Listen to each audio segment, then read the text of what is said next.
Bom dia a todos, a todas as pessoas aqui presentes. É um prazer poder receber vocês neste dia que eu reputo muito especial.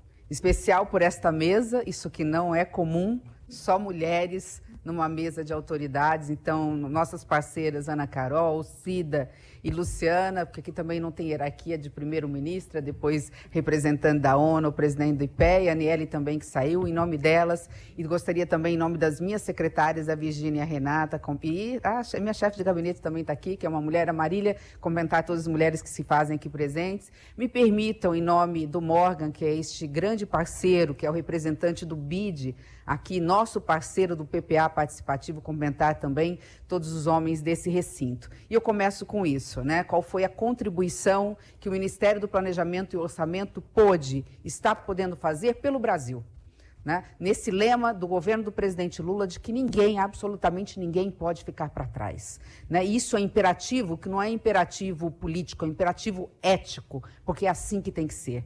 Então, é um prazer poder dizer para vocês que o grande legado do governo do presidente Lula vai ter não só, né, trazido de volta o Ministério do Planejamento, porque sem planejar nós não temos como pensar o futuro do Brasil, nós não temos como falar sobre o futuro do Brasil, nós não temos como preparar o futuro do Brasil. Ele trouxe também uma novidade que reputo das mais importantes numa democracia. Quem faz a política de planejamento de médio prazo não é o gabinete a portas fechadas. É a sociedade brasileira ouvida em todos os estados, em todas as capitais, como nós fizemos. E o PPA Participativo foi tão revolucionário que é impressionante, né? Como a voz do povo, é a sabedoria popular. Foi o povo que perguntou nas 5 transversalidades: onde está o meu filho? Onde está a criança? Onde está o jovem? Onde está a mulher? Onde está a igualdade racial? Onde estão os povos indígenas? Onde está a questão do meio ambiente e da sustentabilidade? Na transversalidade, todas as ações e políticas públicas do governo federal, portanto, Cida que me cobrou orçamento, todos os recursos do orçamento brasileiro, fruto dos impostos do povo brasileiro, tem que, de alguma forma, estar abarcado nessa transversalidade. Se contrariar qualquer um desses quesitos, não pode ser aprovado pelo Congresso Nacional. Eu acho que esse é um grande avanço e uma grande contribuição do governo federal. É por aí que começa. E eu gostaria de dizer que, antes disso, teve um processo, né? O processo de nós termos 2 grandes institutos, porque este é um governo que trabalha através de políticas públicas baseadas em evidência. Não existe achismo aqui, existe certeza do que nós estamos fazendo, porque nós trabalhamos com a ciência, nós trabalhamos com base em evidências, e para isso nós temos 2 institutos fundamentais, a base de tudo. Um que levanta os dados, que é o IBGE.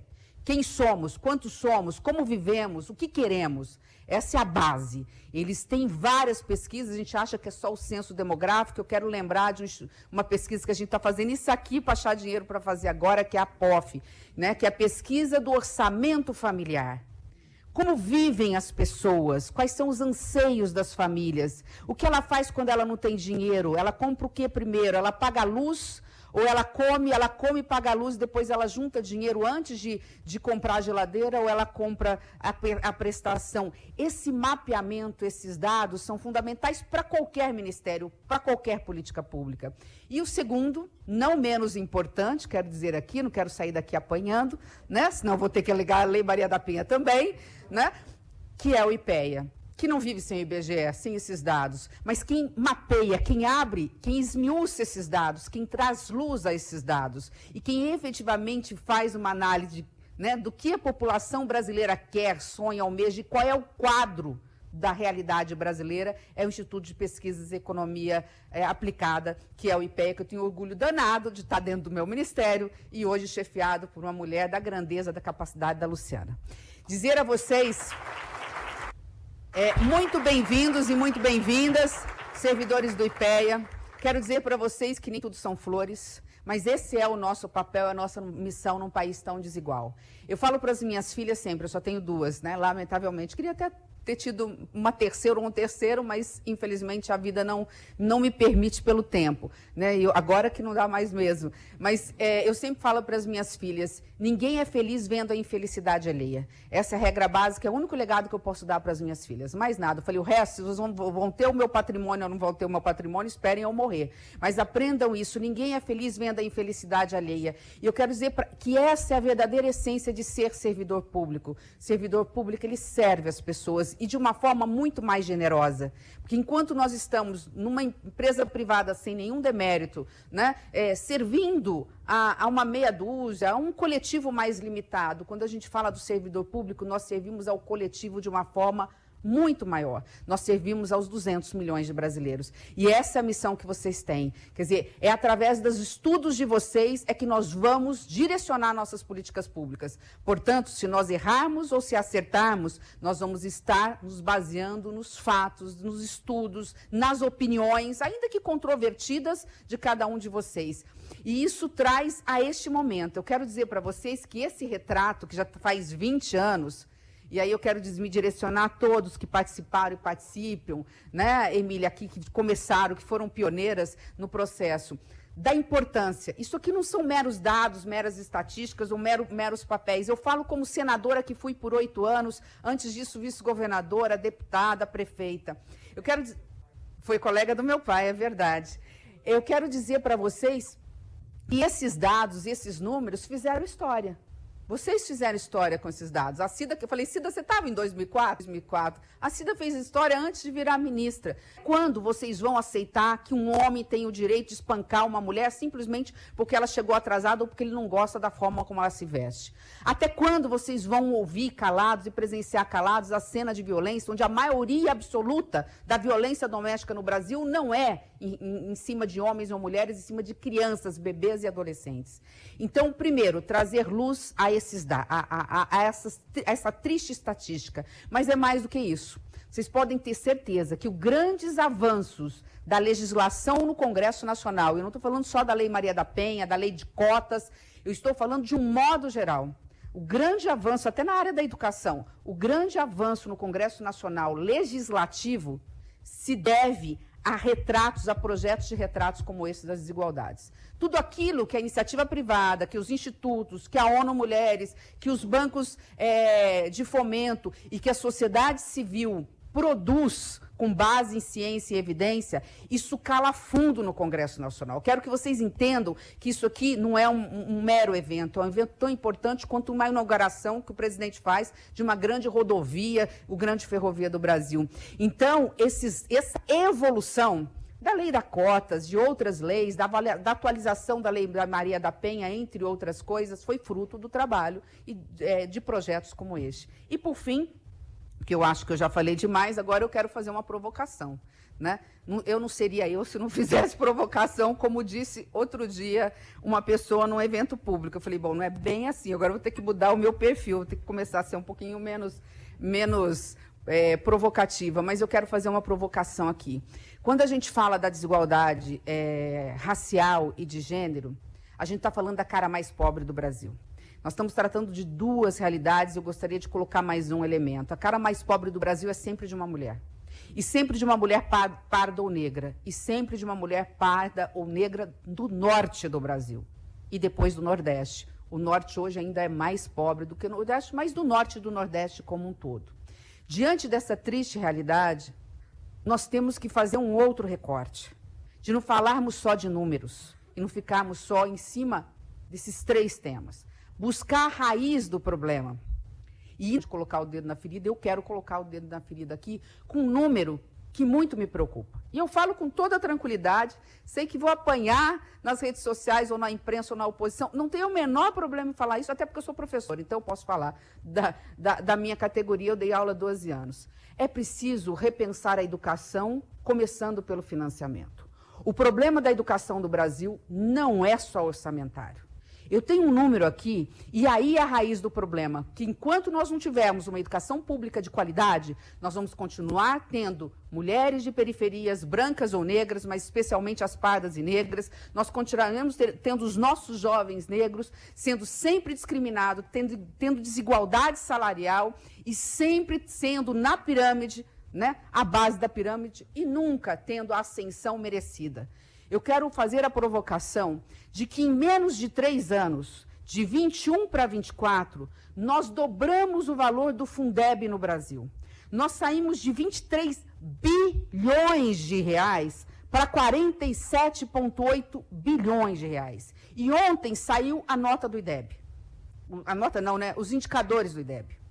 Não, o Estado melhorou um pouquinho no ensino médio, mas não no ensino fundamental. Balela. Nós estamos estagnados no que se refere à educação pública no Brasil.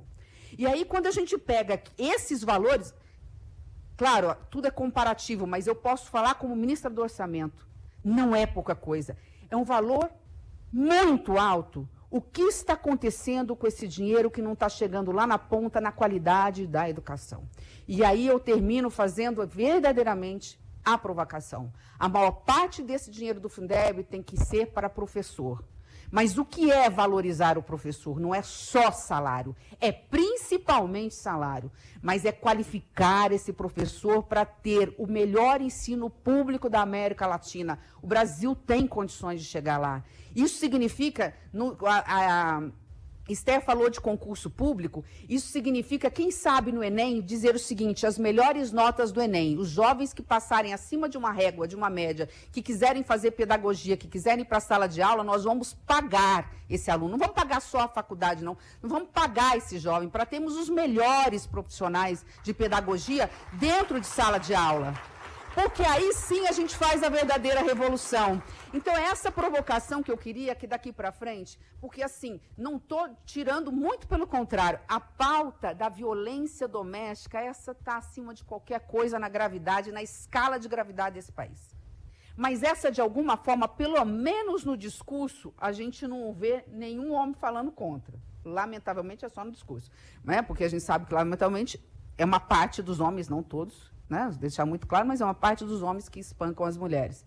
Mas quando se fala de defender a igualdade de salários entre homens e mulheres, quando fala de efetivamente garantir que, na base, a gente permita que diminua essa desigualdade por raça ou por gênero, ninguém quer colocar o dedo na ferida. Então, eu coloco essa provocação para que a gente possa pensar juntos. Nós estamos falando aqui com os pensadores do Brasil, né? Não é só a IPEA, mas vocês, que a gente possa pensar. De que forma ter a coragem de dizer o dinheiro do Fundeb não está indo da forma como deve ir, porque não está faltando dinheiro no ensino fundamental e em Fundamental 2. O ensino médio eu nem falo, que é um outro problema, e eu não quero aqui cansá-los, porque a abertura tinha que ter terminado muito mais cedo do que isso. Mas eu gostaria apenas de dizer da minha alegria de poder estar aqui, né? Se vocês olharem para o lado, né, deem uma olhada para o lado, assim, é difícil ver uma plateia tão diversa, mas esta é a cara do Brasil, né, e nós queremos que essa cara do Brasil esteja no lugar onde eles quiserem, e eu fico muito feliz de fazer parte desse governo progressista,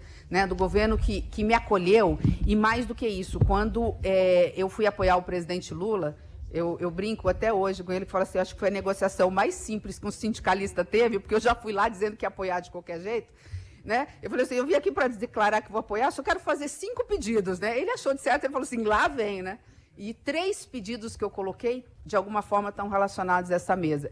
Eu pedi que nós pudéssemos ter ministérios mais plurais, né? Com mais igualdade de gênero, de raça, pessoas com deficiência, que é uma pauta assim, que como mulher sempre nos provocou, né? E pedi a questão da igualdade salarial entre homens e mulheres, e aqui que o presidente não me ouça.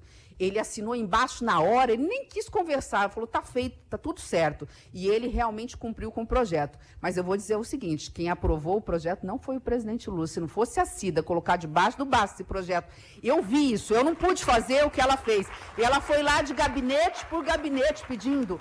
Esse projeto não teria sido aprovado. A gente ainda não chegou lá, é uma construção, mas daqui 5 anos eu acho que a gente já vai colher esses frutos. E, por fim, como professora, fico muito feliz que Camilo e o presidente tenham incorporado poupança jovem e o pé de meia, que foi um pedido também meu como candidata para apoiar o presidente Lula, é uma realidade, porque tem a ver com o que eu falei aqui. Vamos reconstruir esse país com novos parâmetros e isso passa por uma educação pública de qualidade. Muito obrigada, gente.